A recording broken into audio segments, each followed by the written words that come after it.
for the proper setup, and I am ready to go. Ready?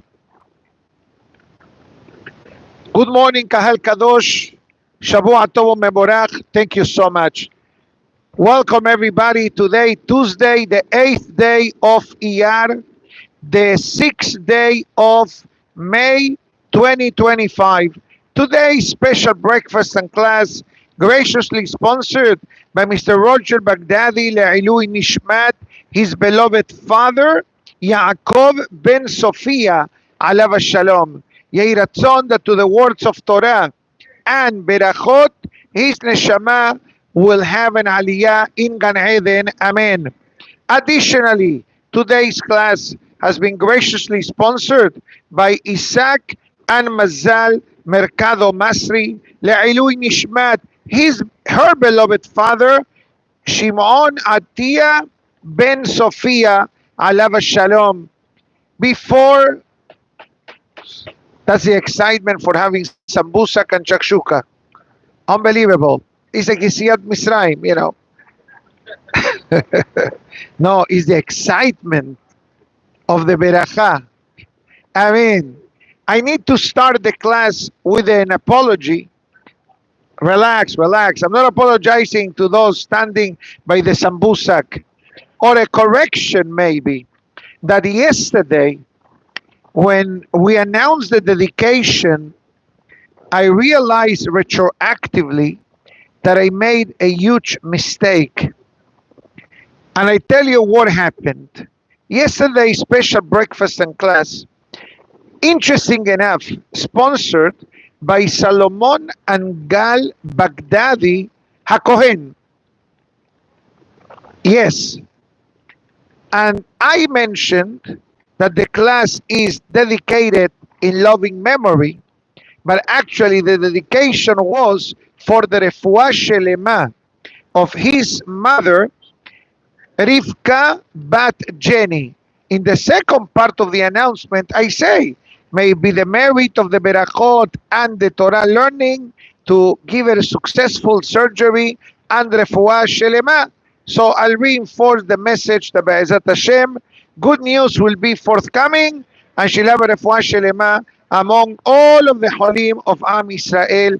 Amen. And I'm thankful that HaKadosh Baruch Hu gave me the opportunity to realize, what happened. But Baruch Hashem, we're moving forward.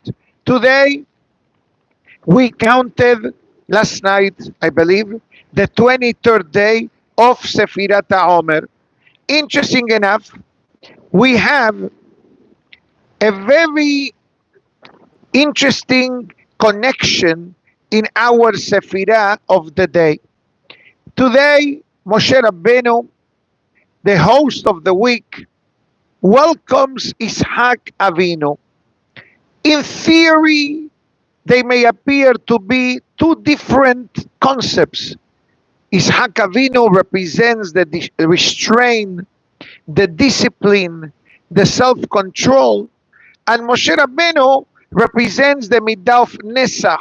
As we discussed yesterday, Nesach means eternity, Nesach means victory. So Be'ezat Hashem, we're going to find a way of how to combine the power of these two tzaddikim. And honestly speaking, it's no-brainer that if we must say which tzaddik in the history of our seven Ushpizin connects to Moshe Rabbeinu, Itzhak most likely will be on top of the list. And the question is, why? I believe that the answer comes from Moshe Rabbeinu.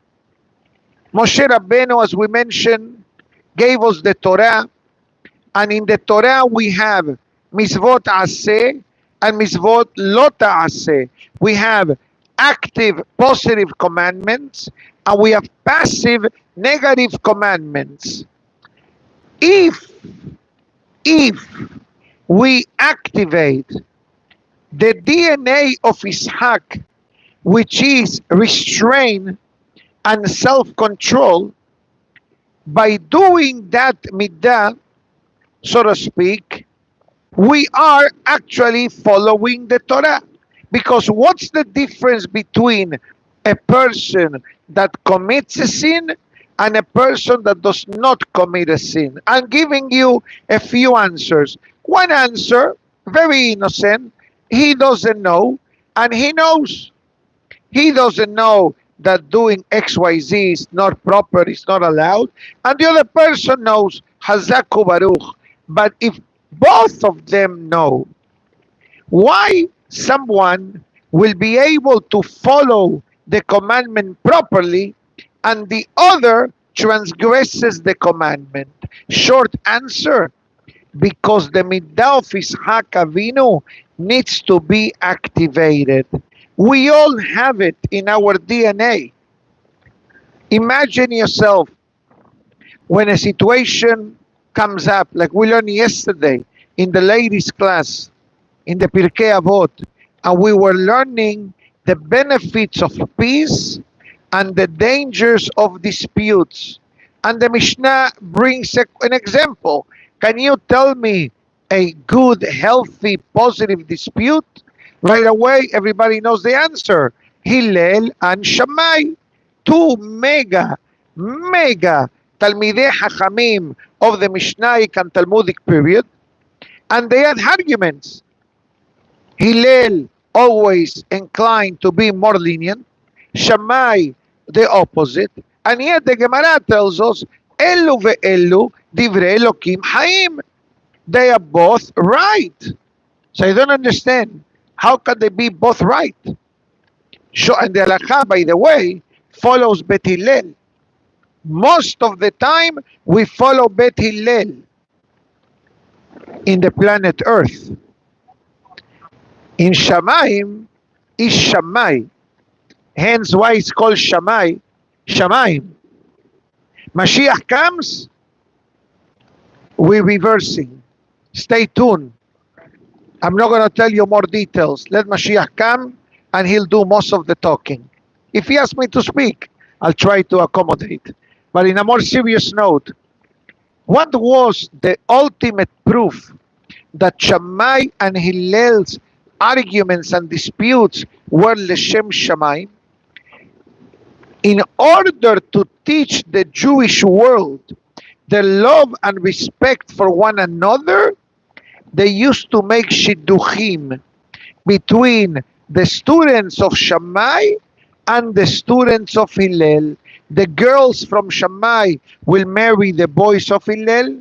The girls from Hillel will marry the boys of Shammai. And Shammai and Hillel were dancing together in the chuppah of their students.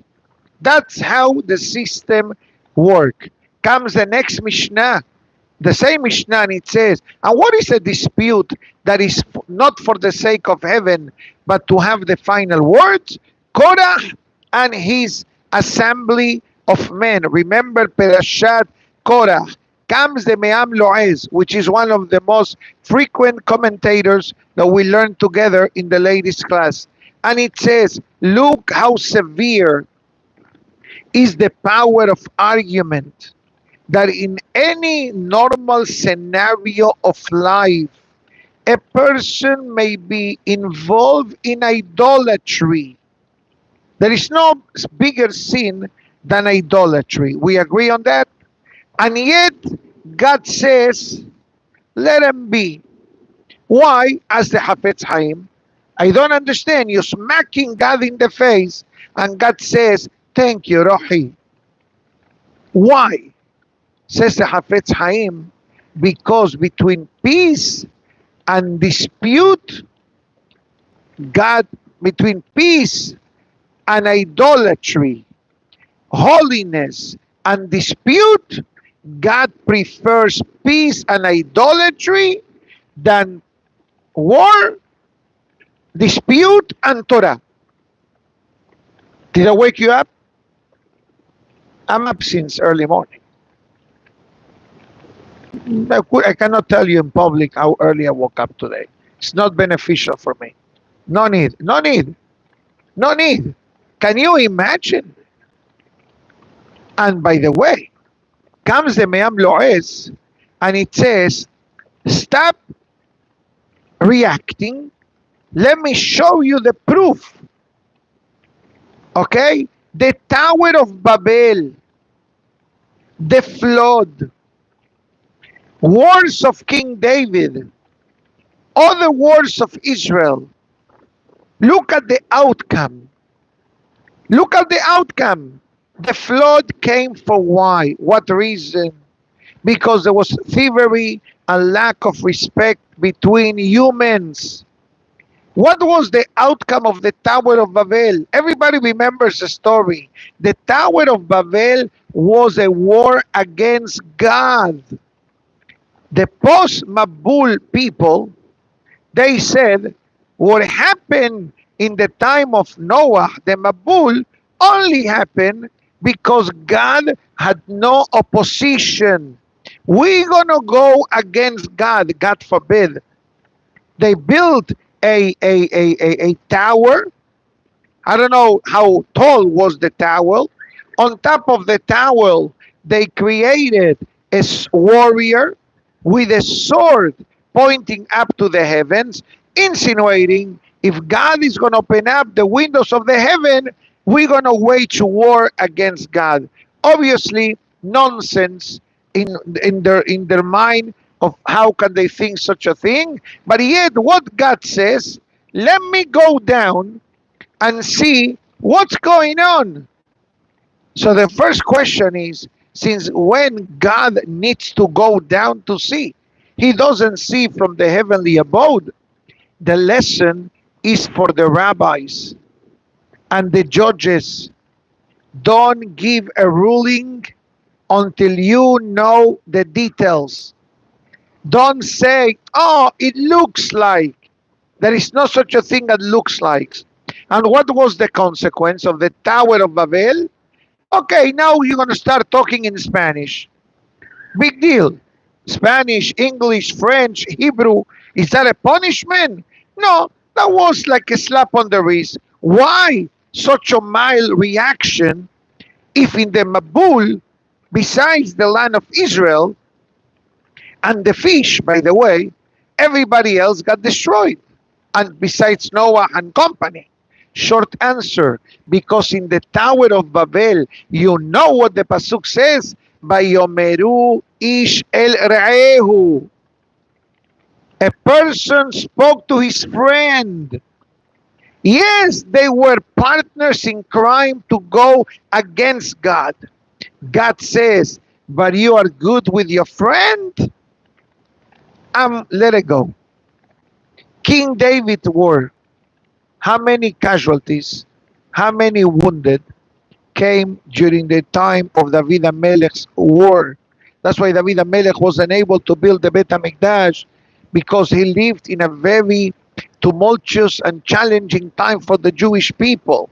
But there were other kings, champions of idolatry, and they had yet zero casualties. Zero. How come? Says the Hafetz Chaim. Very simple. They had peace among them. Once there is peace among them, nobody can touch you. How powerful is the peace? I don't have to explain the benefits of peace, but I can tell you one thing. There is a halakha when it comes to the end of the Amidah. Everybody knows this because everybody does it, I hope. Oseh Shalom. Our rabbis instituted a very peculiar way of concluding the Amidah. First of all, we take 3 steps back. If we ask the audience, why do you take the 3 steps back? You're going to answer me probably, oh, because I finished talking to the king of the world. So I'm not going to give him my back. I'm going to take 3 steps back. Nice answer. But I'm going to add to that answer. You know why? If you look in the Oseh Shalom, we make movements that in the entire Amidah we don't do. What do you do in the Amidah when you pray? You wave a bit, you bow in certain areas, and that's it. When it comes to the Oseh Shalom, we take 3 steps back, and then we say, Oseh Shalom Imromav to the left, Hu Yaseh Shalom Aleinu to the right, Ve'al Amo Israel Ve'imru Amen to the center. Our rabbis tell us that all these motions, taking a step back, bending to the left, to the right, and the center, are scenarios when it comes to a dispute. For the sake of peace, take a step back. And if you need to move, move. Not boxing. I know you. Okay? Not boxing. I know he's already mimicking. I'm not going to tell you the name of the guys because the new generation, I don't know. I can go back to the 80s, 90s. I can give you a couple of good names. But in a more serious note, that's what the Me'am Lo'ez says. It says, look what happened to Korah. There were 250 candidates for one position. Let me ask you a question. 250 candidates for one position. What does that mean? That 249, they will not make it. And yet, how come they had the courage of fighting for one position? You know why? Because everyone thought, I'm better than him. I'm better than you. I'm better than you. I'm better than you. I'm going to get it. I'm going to get it. I'm going to get it. Shevet Levi was one position only. You understand? So what do we see? That in the case of Korah, there is a protocol when it comes to judgment in Shamayim. I'm telling you the theory. As a human, I cannot tell you the full fact, but I'm only telling you what's written by our holy rabbis. From birth to bar or bat mitzvah, there is no really responsibility for our actions, although there are certain exceptions to this statement. But the real accounting system starts from bar or bat mitzvah. Activation of judgment only happens after the person turns 20. You understand? 0 to 13 training, 13 to 20 accountability, 20 and upwards reward, and the opposite. So what do we understand? That for less than 13, there is no liability. So if that's the case, why children and babies perish during the dispute of Korah? Because mahloket, it's like an explosion. Like an explosion does not distinguish between the innocent and the guilty, the fire of mahloket does not take prisoners. You understand what that means? It says the Me'am Lo'ez, which is a known rabbinical statement. Run away from argument like you run away from fire. Now, I gave you a lengthy introduction about dispute and argument. You know why? Because in order for the person, and I want you to listen to this, unbelievable thought, it's here. Now I need to bring it down to here, and then to here. But I'm going to try to say it the way it's popping up in my brain. Many times, people argue, people go into mahloket because they are not willing to be mevater. They don't want to yield to others. I want to win. I'm the one. I have the final words. The other day, somebody told me, I have the final word at home. A fellow tells me, I said, what? You? I know your wife. I don't believe that you have the final word at home. Says, tell me, how do you do it? He says, yes, sweetheart. That's it. Okay, Hazaku Baruch. Okay, cute. But in a more serious note, sometimes the dispute in the beginning may be for something good, something nice idea, nice mindset, but eventually it can be described internally by the litigants who is winning. That's netzach, that's victory. Or we can go to Itzhak. What is Itzhak? Restrain. I'm going to take a step back. It's not worth it, the argument. And you can finish it respectfully. We agree to disagree. I guarantee you that if all of us, or any of us, or any one of us, will activate the message of today's Sephirah, life will be more peaceful. Because there are people who by nature, they are yani en calle. I'm not sure. You understand what I'm trying to say? Right? They dafka, as they say, in purpose, they argue. And yes. Now, let us now go to the message of the day. Okay, I hear you, Rabbi. Very nice introduction. Hazaku Baruch to the holy sources that we quoted. How do I put this in practice? Obvious case number one, self-control. It's not easy. It's not easy. For those that were here on Shabbat afternoon and we were discussing the famous statement from the Hafetz Haim that quotes the Gemara that talks about the benefits of restraint when it comes to an argument.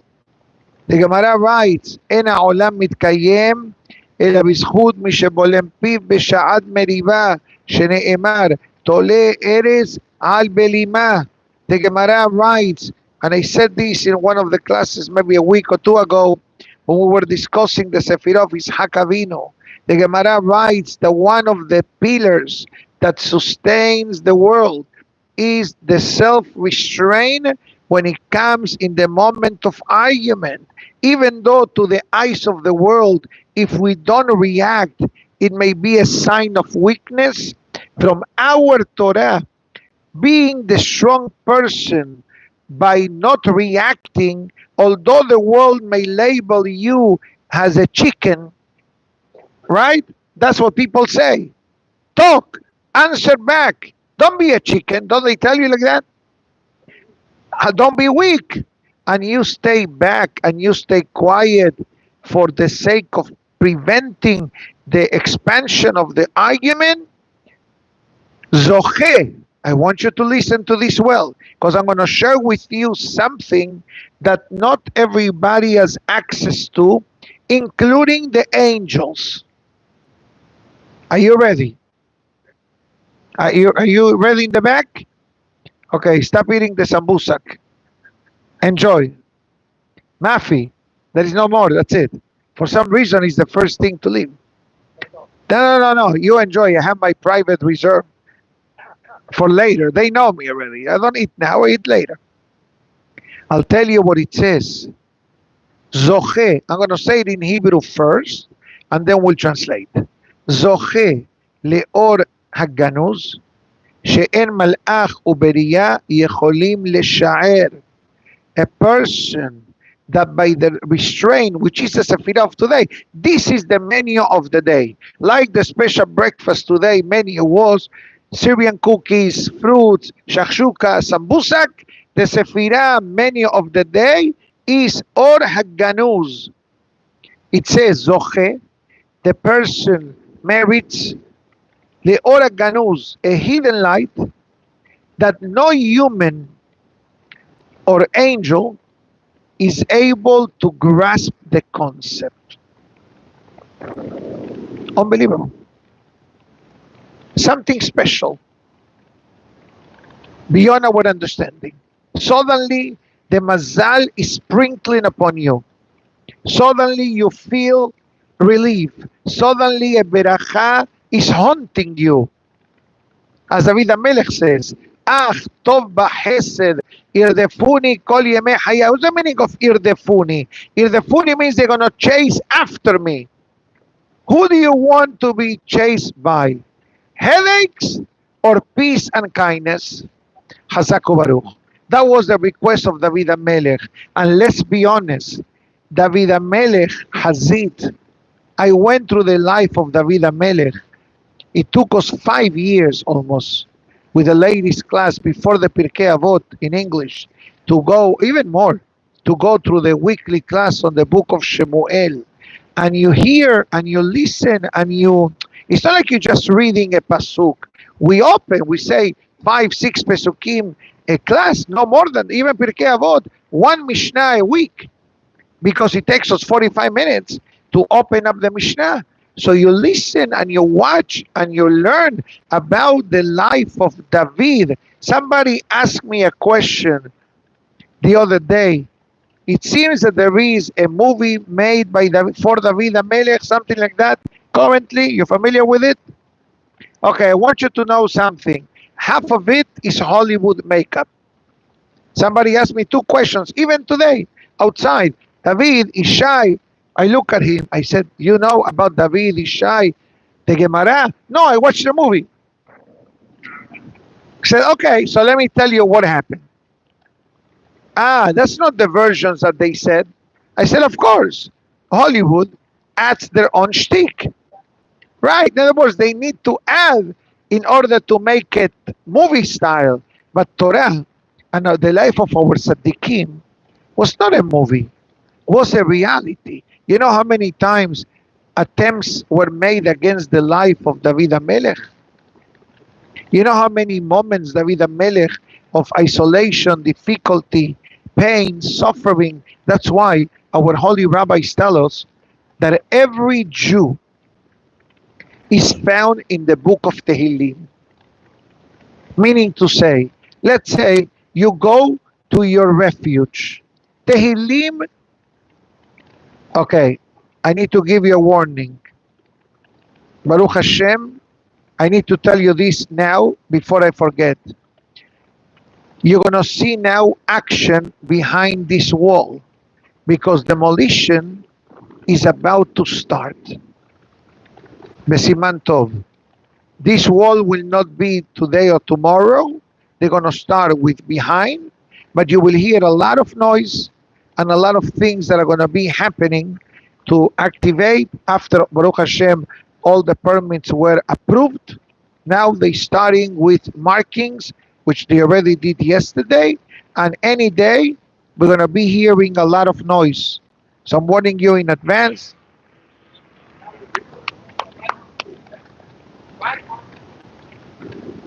Sure, of course he heard me from the outside. He warned me.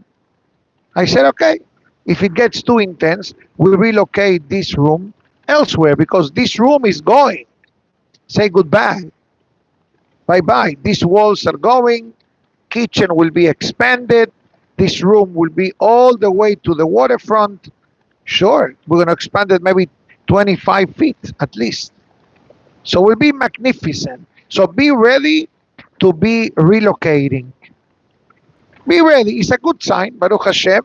Magnificent sign to be relocating. It's exciting in so many magnificent ways. So Baruch Hashem. So going back to David HaMelech, any time that a Yehudi has a challenge, go and find support in the book of Tehillim. And it is true. Every chapter of Tehillim comes with a minuscule introduction. This chapter is good for this chapter to be said when delivery, illness, food, livelihood, family feud, whatever the segula is the Tehillim. And the question is, why? Because David HaMelech went through all of the above. All of the above. And once David HaMelech called Ne'im Zemirot Israel, he went and he survived. And that was the greatness of David. It's like the Beracha, Baruch Dayan HaEmet. When God forbid, we become aware that somebody, lo alenu, left the world, what is our natural, excuse me, reaction? Baruch Dayan Ha'emet. What are we saying when we say Baruch Dayan Ha'emet?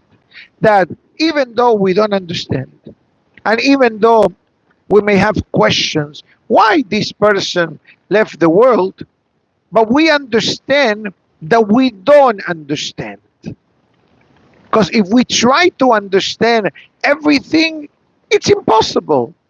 Although I'm a very positive fellow by nature, and I despise negativity and toxicity, but I understand that as a human, I have a certain limitation. So I don't understand.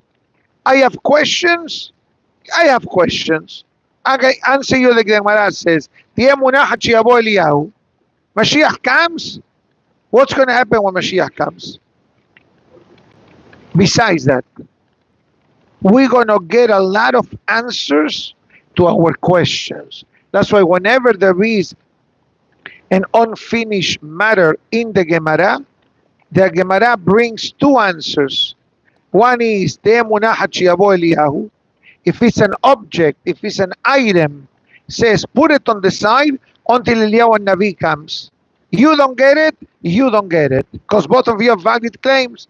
So when we reach a point that we don't know where to go, put it on the side. Another answer of the Gemara is Tiku. Tishbi etares kushiot b'havayot. Itzhak, in Israel, they play soccer. Soccer is different than basketball and baseball. They're halachot. And one of the halachot of soccer, unless it's a World Cup game, semifinals and final game, if it's a regular game, is a 2 periods. I can talk about soccer. I'm going to give you a couple of halachot. You have 2 periods, 45 minutes each period. What happens if the game is 0-0 or 1-1? The game is tied. 1 point to each team. If you lose, if you win, you get 3 points. If it's a tie game, 1 point, there is no overtime. When there is overtime, World Cup final or different cups that they have, and eventually after 2 15 minutes period of overtime and the score is the same, then we go into penalty kick. Those are some of the halachot of the world of soccer. In Israel, if they play a game and the game is 1-1, how do you call that score? You from Israel? Anybody from Israel? How do you say the game is tie in Hebrew? Yeah. No, give me. There is a professional word. I know it. Teko. Equal. Hazako Baruch. Yeah, what the teko comes from? From the Gemara. Tishvi yetares kushiot behavayot. We have no winner. באת לפה לשמוע חידוש כזה. You look how he's smiling now. הבנת? You understand Hebrew?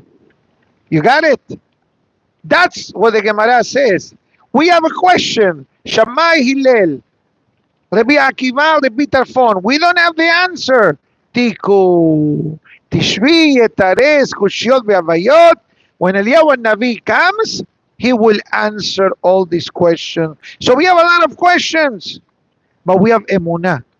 And emunah often mitigates the questions.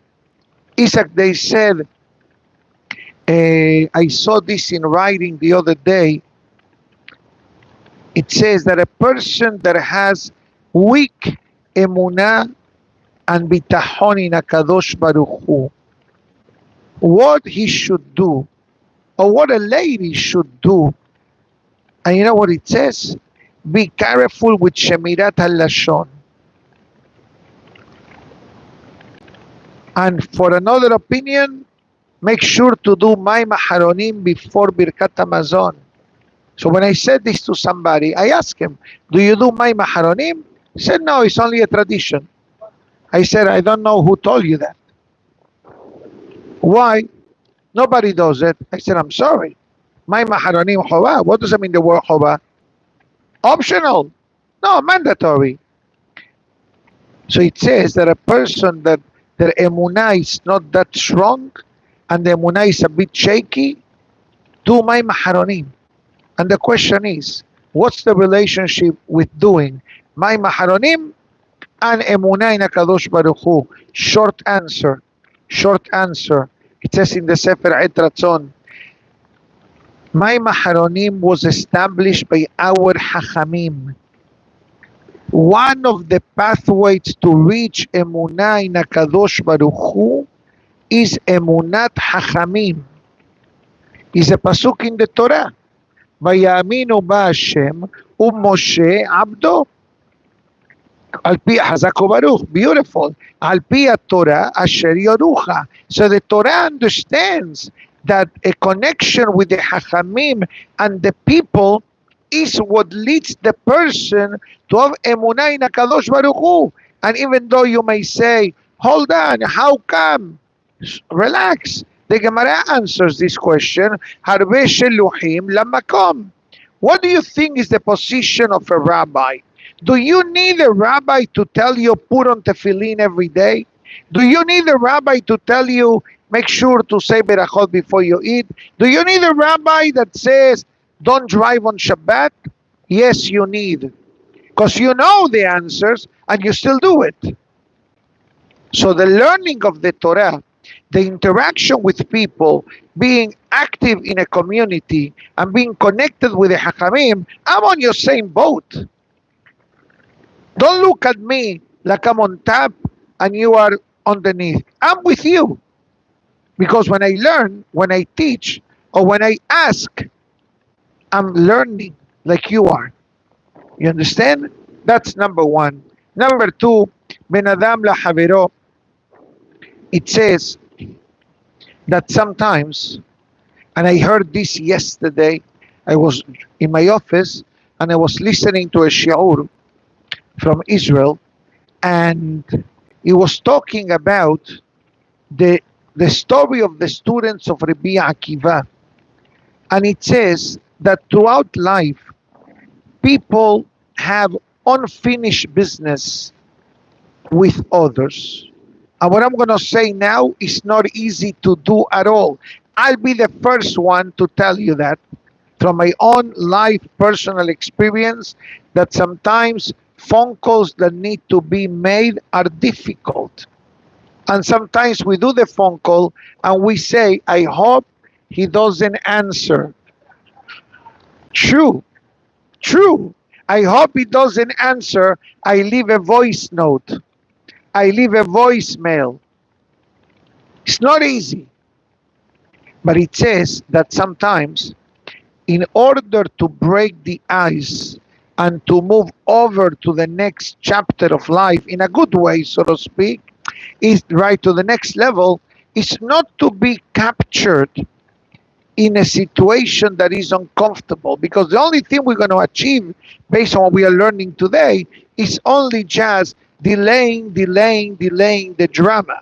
But there is a pasuk that says, Higiu ma'im at nafesh, the water reached my soul. What does it mean? There is a moment that a person says as a Safra today, be the Moshe, be the strong one to say, you know what?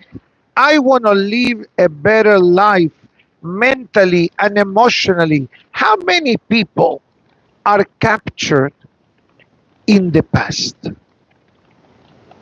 How many people? You can call it trauma. That's an example. I'm not a doctor. I'm not a professional. But guess what? I'm human. Not a malach, the way you think. No, I'm human. If you want to see me in action, come to the office when I eat the shakshuka. Malachim don't eat, I eat. But what I'm trying to say is that sometimes we need to pray for HaKadosh Baruch Hu to give us the strength to overcome, let's call it, the emotional hurdles that we may have in our internal life. And as I said a few weeks ago, there is a prayer for mental well-being. Pray. Pray. Whatever you want to say, guaranteed it will help. Third message of today, it says, try to set yourself goals in life.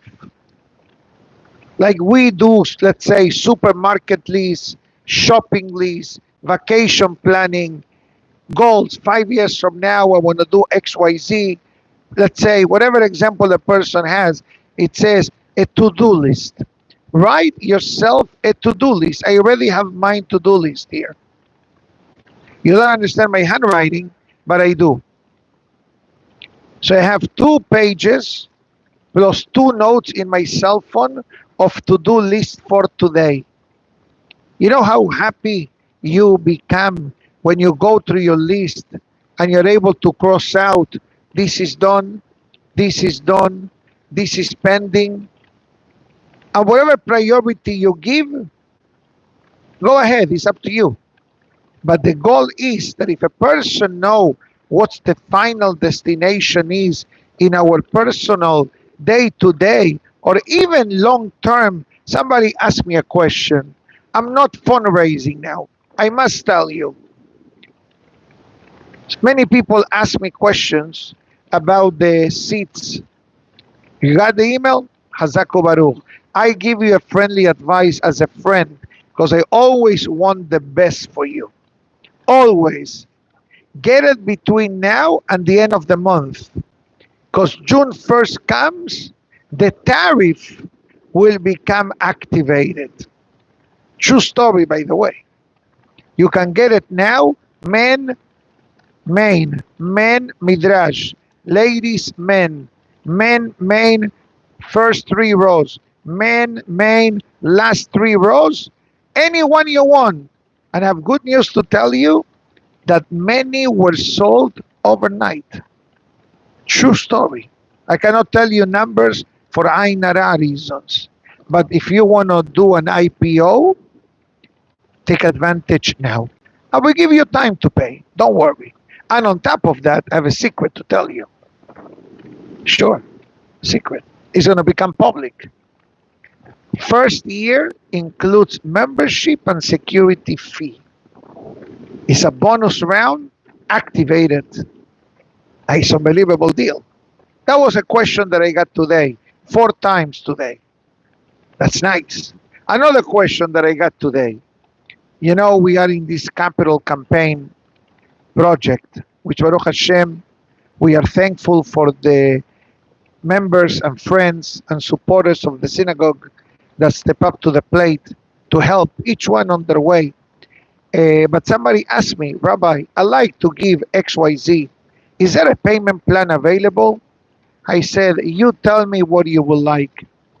If I get the blessing and the approval, I'll be happy to call you.